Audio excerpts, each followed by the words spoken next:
जो किसान जब मेहनत करता है और अपना पसीना बहाता है, श्रम करता है, और उसकी पसीने बहाने के बावजूद जो उसके खेत में जब एक फसल लहराती है तो किसान को कितनी खुशी होती है, उसका हृदय भर जाता है कि आज मेरी मेहनत सफल हुई, मेरा खेत मेरी अच्छी फसल से लहरा रहा है। इसी प्रकार से जब भक्त बैठे हों तो गुरु महाराज जी का हृदय भी उसी खुशी से लहरा उठता है, उसी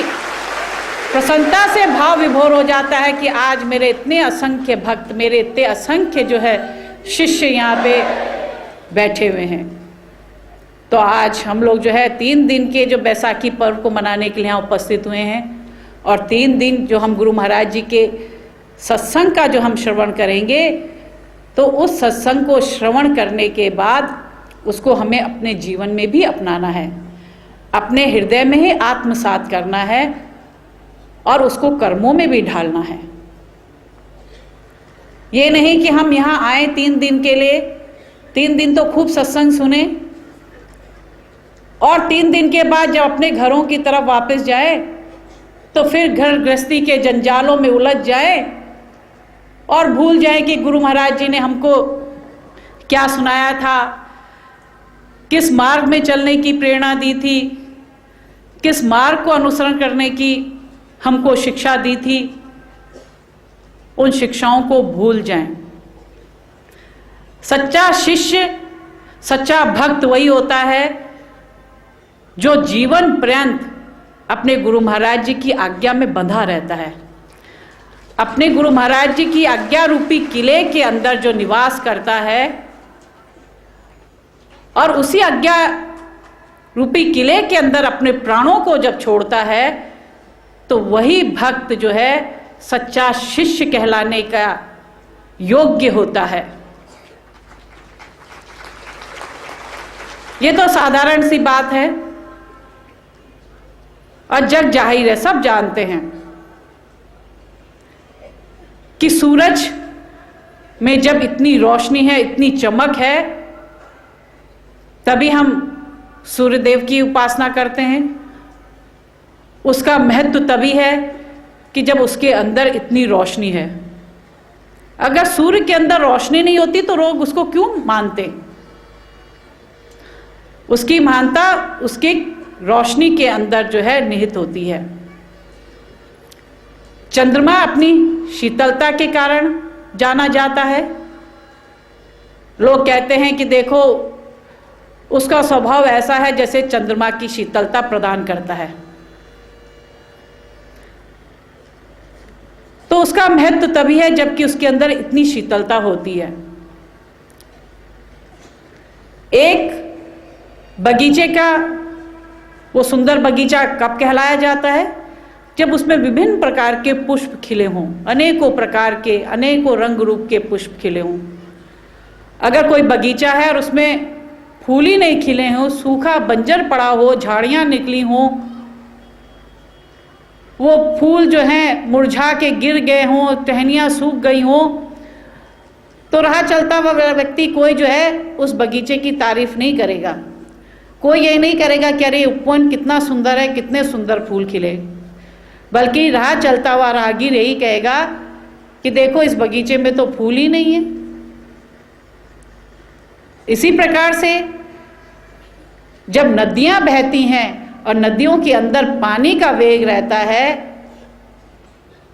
तो सब व्यक्तियों की जो है वो प्यास भी बुझाती है। आदमी उसमें डुबकी भी लगाएगा, उसके जल को ग्रहण भी करेगा। लेकिन जब नदी के अंदर पानी नहीं रहेगा तो कोई भी उसके समीप नहीं जाएगा, क्योंकि जब पानी नहीं है तो वहां जाके सूखी नदी में जाके वो क्या करेगा। तो ठीक इसी प्रकार से एक ज्ञानी के जीवन का भी महत्व तब है, उसकी महानता तभी है कि जब अपने गुरु महाराज जी की आज्ञा में रहे, अपने गुरु महाराज जी की जो बातें हैं, जो शिक्षाएं हैं, जो उपदेश हैं, उन उपदेशों को अपने जीवन में आत्मसात करे और अपने जीवन को सुंदर बनाए। क्योंकि जब हमारा जीवन सुंदर होगा, क्योंकि आज हमारी पहचान अपने आप से नहीं है, आज हमारी पहचान होती कि देखो अगर हमारा व्यवहार अच्छा है,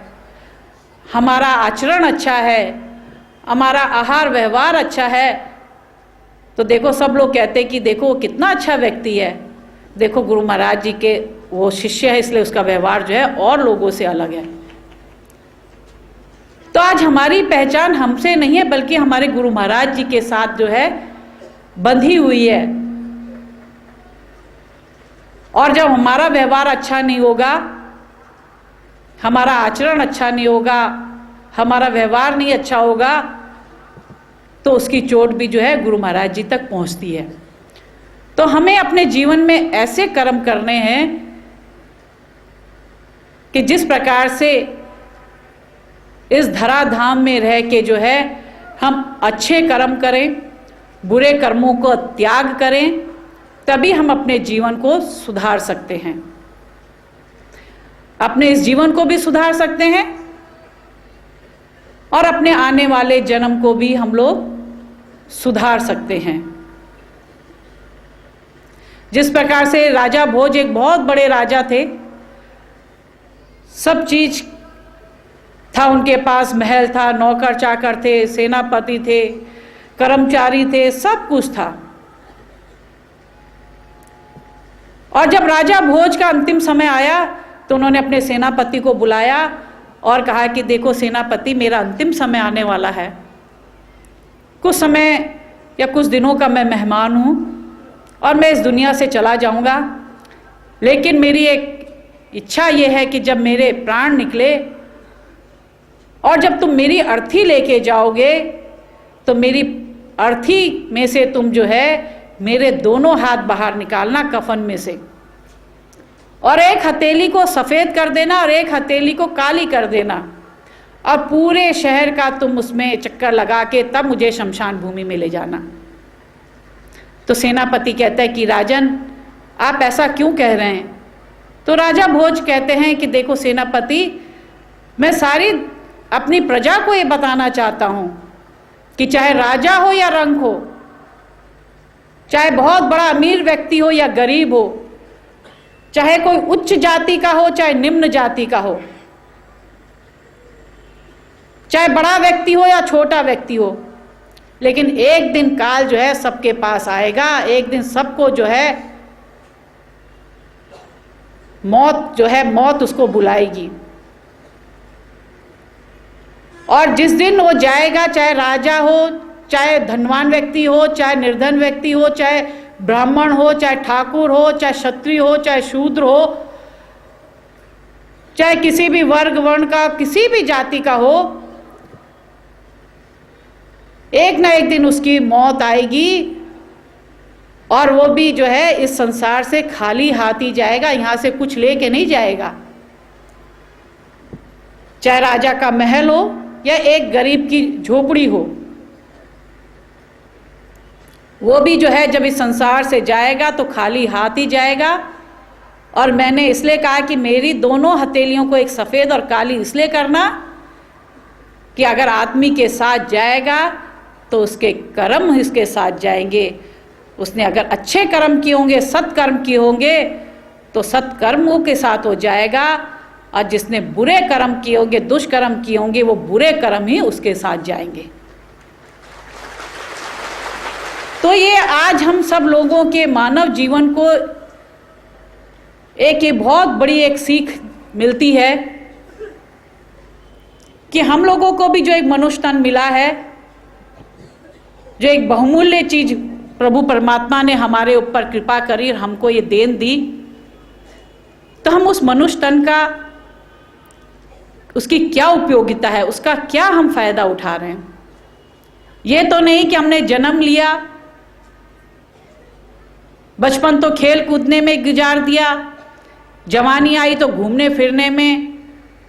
अपने दोस्तों के साथ घूमने फिरने में, टहलने में ही गुजार दी, प्रौढ़ावस्था आई तो घर की जिम्मेदारियां ही संभालते रहे, और बिना इस तन की क्या उपयोगिता थी, इसकी कोई उपयोगिता को नहीं समझा। बल्कि हम इस धराधाम में क्यों आए, क्यों प्रभु परमात्मा ने हमारे ऊपर कृपा करी। जब हमने अच्छे कर्म किए, प्रभु परमात्मा ने हमारे ऊपर कृपा करी और हमको एक मनुष्य तन दे के इस धराधाम पे भेजा। और जब हम आ तो गए, जब माँ के गर्भ में होते तो जीव जो है भगवान से प्रार्थना करता है कि मुझे इस गंदगी से बाहर निकाल, इस दलदल से बाहर निकाल, और मैं बाहर आऊँगा तो तेरा भजन सुमिरन करूँगा। लेकिन जब बच्चा जन्म लेता है और जैसे जैसे उसकी उम्र बढ़ती जाती है, जैसे जैसे समाज के वातावरण में उसका जो है निर्वाह होने लगता है, तो सारी बातें भूल जाता है कि मैंने भगवान से जो है क्या कॉल करी थी, क्या उससे प्रतिज्ञा करी थी कि मैं जब धराधाम में आऊँगा तो तेरा भजन सुमिरन करूँगा, और वो सब भूल जाता है। और इसी प्रकार के भौतिक जो माया मोह है, उसी माया मोह में जो है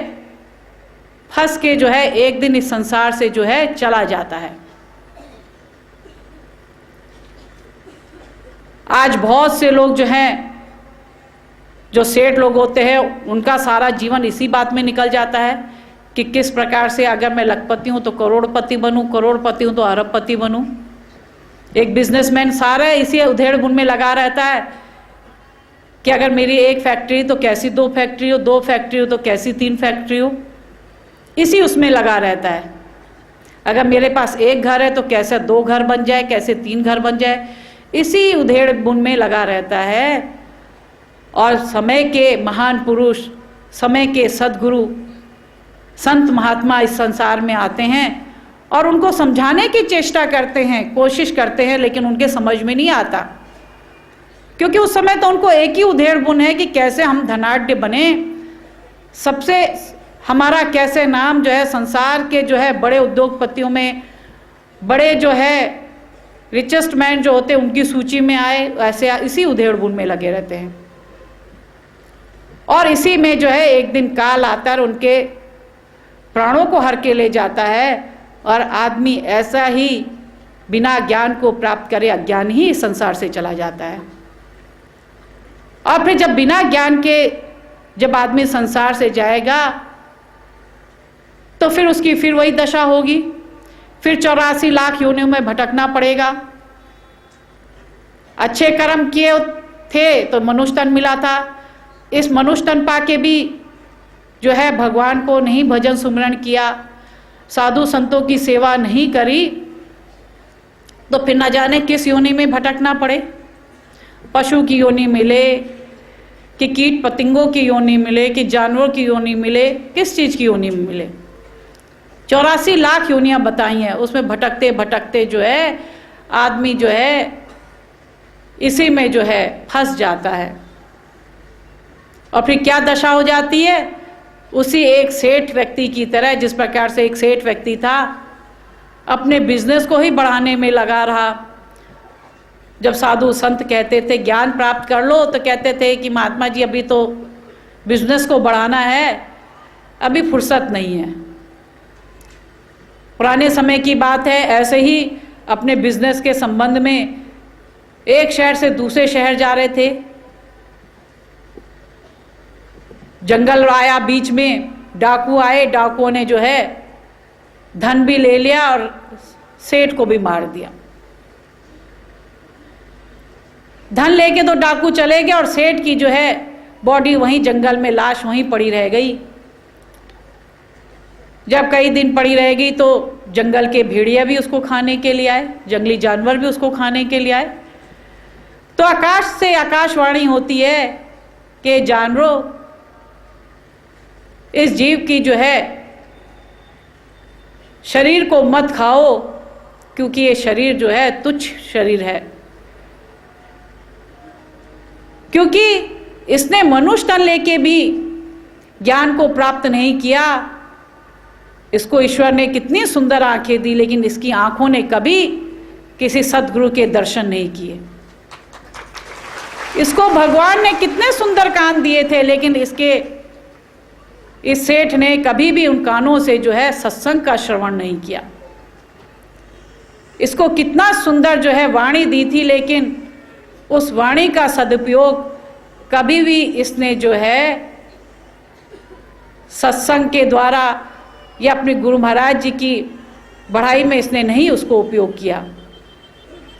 कितने सुंदर हाथ दिए थे, लेकिन इस सेठ के हाथ कभी भी जो है दान के लिए नहीं उठे। किस तरह से मैं धर्म में अपनी कमाई का 10वां हिस्सा लगाऊं, 10वां तो क्या, इसने कभी कुछ हिस्सा ही नहीं लगाया। और भगवान ने कितने सुंदर इसको जो है पांव दिए थे, लेकिन इसके कदम जो है कभी भी सत्संग को सुनने के लिए जो है उस तरफ अग्रसर नहीं हुए। तो इस प्राणी का जीवन जो है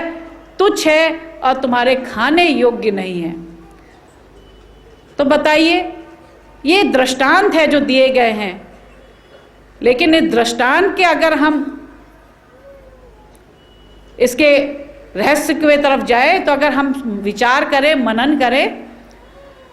तो हम सोचते हैं कि वो एक सेठ एक अकेला व्यक्ति नहीं था, बल्कि आज तो लाखों करोड़ों ऐसे असंख्य सेठ इस धराधाम में उपस्थित हैं कि धनवान तो बहुत हैं, लेकिन आज तक ज्ञान नहीं प्राप्त किया। आंखें तो सुंदर हैं, लेकिन कभी सद्गुरु के दर्शन नहीं किए। चरण कभी सत्संग की ओर जो है उनके जो चरण थे वो प्रेरित नहीं हुए कि हम सत्संग की तरफ जाएं।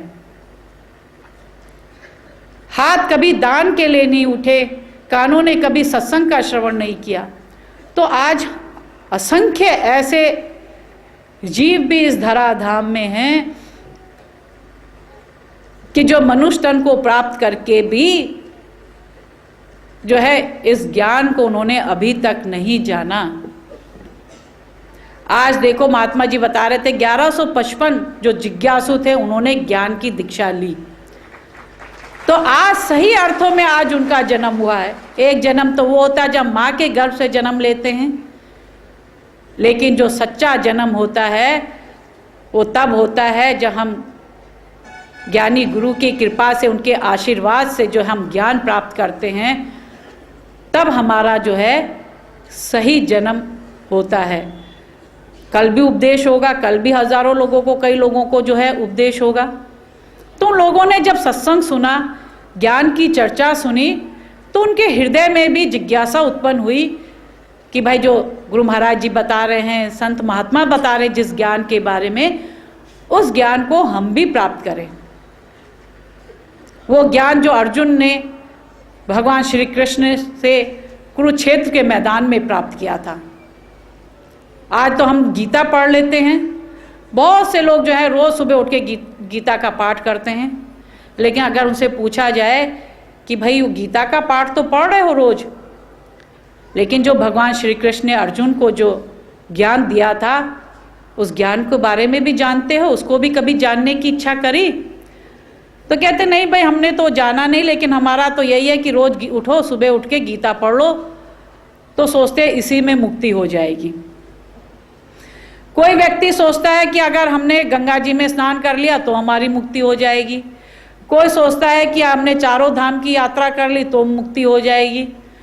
कोई जीव सोचता है कि अगर हमने व्रत रख लिए, निर्जला रख लिया या व्रत रख लिए तो हमारी मुक्ति हो जाएगी। कोई व्यक्ति सोचता है, आप कुंभ में जाइए तो कोई व्यक्ति जो आपने देखे होंगे गर्दन गर्दन तक मिट्टी गड्ढा खोदते हैं, उसमें खड़े, उसमें जो है अपने आप को दबा के रखते हैं, वो सोचते हैं शायद इसी से मुक्ति हो जाएगी। कोई कांटों की जो है उसमें कांटे बिछाए रहेंगे जमीन में, उसमें लेटा रहेगा, सोचता है इससे मुक्ति हो जाएगी। अनेक अनेक जो है कर्म करते रहते हैं और सोचते हैं उसी में से मुक्ति हो जाएगी। कोई एक टांग में ही खड़ा हुआ है, किसी ने जटाई बढ़ा रखी तो सोचता है उससे मुक्ति हो जाएगी। अगर इसी से मुक्ति होनी थी तो भगवान श्री कृष्ण अर्जुन को यही कहते कि तू भाई कुरुक्षेत्र के मैदान में एक टांग पे खड़ा हो जा, तुझे मुक्ति हो जाएगी, या तू जो है देश तीर्थाटन में चले जा, 4 धाम की यात्रा कर ले, या उसे कहते तू व्रत रखना शुरू कर दे तो तेरी मुक्ति हो जाएगी। नहीं, भगवान श्री कृष्ण ने अर्जुन से यही नहीं कहा कि तू जप कर, या तू व्रत कर, या तू गंगा जी में डुबकी लगा, या तू जो है तीर्थ स्थलों का भ्रमण कर, तब मुक्ति होगी, तब तेरे मन के जो संशय है वो दूर होंगे। बल्कि नहीं, भगवान श्री कृष्ण ने अर्जुन को ज्ञान दिया और उस ज्ञान को प्राप्त करके जो है अर्जुन के हृदय के जो भी संशय थे, जो भी उसके अंदर माया मोह था, वो सारे उसके दूर हुए और अर्जुन जो है युद्ध के लिए तत्पर हुआ, युद्ध के लिए तैयार हुआ। और भगवान श्री कृष्ण कहते हैं अर्जुन को कि अर्जुन, ये ज्ञान मैं तेरे को दे रहा हूं क्योंकि तेरा हृदय जो है साफ है, तेरे अंदर जो है द्वि की भावना नहीं है। और कहते हैं कि ये जो ज्ञान है, इस ज्ञान को देने के बाद जो है मेरे में और जो है जीव में कोई अंतर नहीं रह जाता, कोई फर्क नहीं हो जाता। वो जीव भी ज्ञान पाकर मेरे समान ही ज्ञानी बन जाता है, मेरे समान ही समदर्शी बन जाता है। तो बताओ, जो भगवान श्री कृष्ण ने अर्जुन को ज्ञान दिया, वो आज कली काल में गुरु महाराज जी असंख्य ज्ञानियों को वो ज्ञान प्रदान कर रहे हैं, जिससे कि उनका जीवन भी जो है सुधरे, उनके जीवन का भी कल्याण हो, वो भी ज्ञानी बने, वो भी समदर्शी बने। तो ऐसे बहुमूल्य ज्ञान को प्राप्त करके सेवा रूपी खाद नहीं डालेंगे, सत्संग रूपी वर्षा नहीं उसमें करेंगे, तो हमारा वो बीज कैसे जो है हरा भरा हो सकता है। कोई किसान सोचे कि मैंने तो जो है अपने खेत में जो है बीज डाल दिए, कभी उसकी गुड़ाई नहीं करी, कभी नलाई नहीं करी, कभी पानी नहीं डाला,